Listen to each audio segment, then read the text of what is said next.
Recently, the Prime Minister of Bangladesh, Sheikh Hasina, revealed about a plot to carve out a Christian state from parts of Bangladesh and Myanmar, although she revealed that the proposal was made by some white gentleman but did not name any country.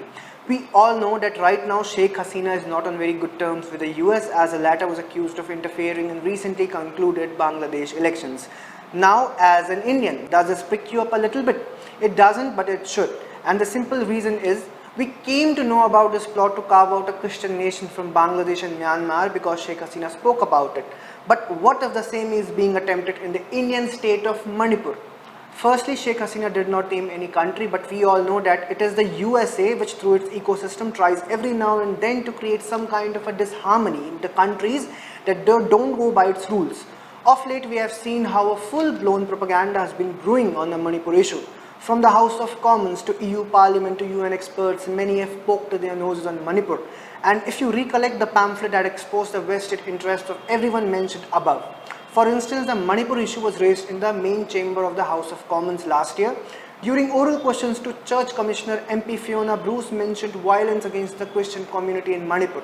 For reference, a report by a former BBC reporter David Campanile was used.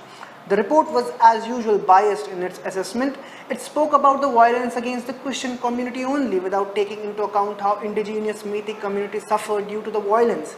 In fact, the report attempted to portray the Manipur issue relating it solely to Christians or violence against the Christian community. Notably, Open Doors UK and Ireland was the first name listed in the additional evidence supplied by the experts section.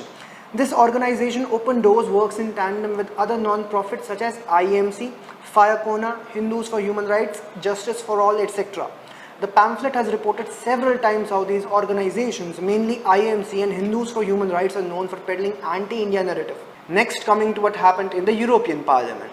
Last year, the EU Parliament passed a resolution on Manipur.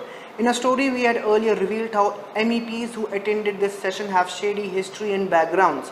For instance, the MEP who initiated the resolution, Pierre Larotro, has indeed been quite critical of India and PM Narendra Modi.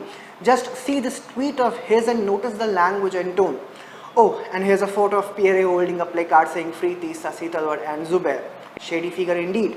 Another MEP, Elvina Alametsa, has been linked with Foundation The London Story, an organization which has been linked with other anti-India entities which we have mentioned above. Even some UN experts raised the Manipur issue last year as they alleged of an inadequate humanitarian response.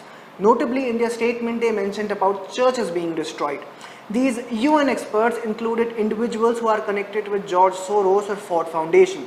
Let me give a quick read-through.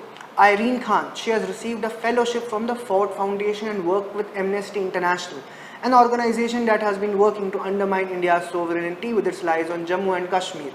Another UN expert named Fainula Niolayan has worked as a chair of the Women Program Board, Open Society Foundation, which is owned by none other than George Soros.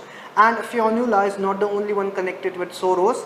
Balakrishnan Rajagopal, another UN expert, has received the Soros Justice Fellowship. Another individual named Nazila Ghania has shady links.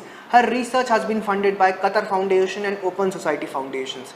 Interestingly, she was on the panel of the controversial webinar Reversing the Trend Minority Rights in India. And do you know who was present alongside Nazila in this webinar? Sunita Vishwanathan, Ajit Shai and Hina Zuberi.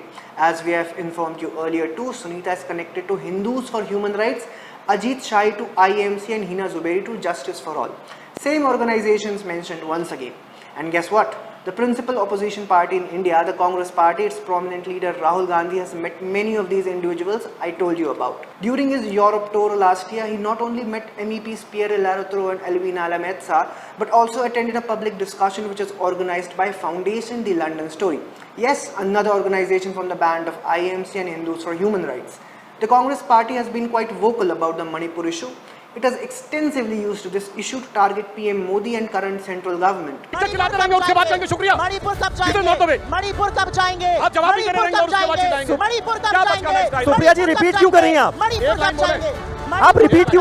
Isn't it concerning that a major Indian politician has met individuals who have a nefarious agenda on Manipur?